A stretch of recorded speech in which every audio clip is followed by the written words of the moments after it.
السلام علیکم ورحمۃ اللہ وبرکاتہ۔ بسم اللہ الرحمن الرحیم۔ نیک اولاد اخروی اثاثہ۔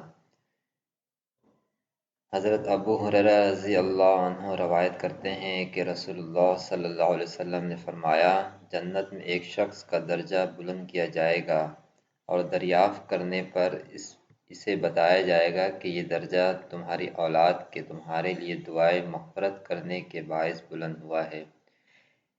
یعنی حدیث میں آتا ہے کہ اولاد ماں باپ کے لیے صدقہ جاریہ ہے۔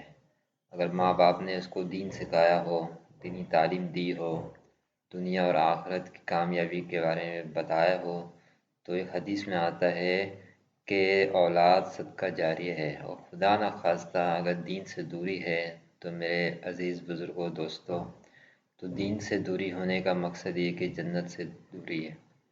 تو اللہ پاک ہمیں ان سب باتوں پر عمل کی توفیق عطا فرمائے، ان ساری باتوں کو دوسروں تک پہنچانے کی توفیق عطا فرمائے۔ السلام علیکم ورحمۃ اللہ وبرکاتہ۔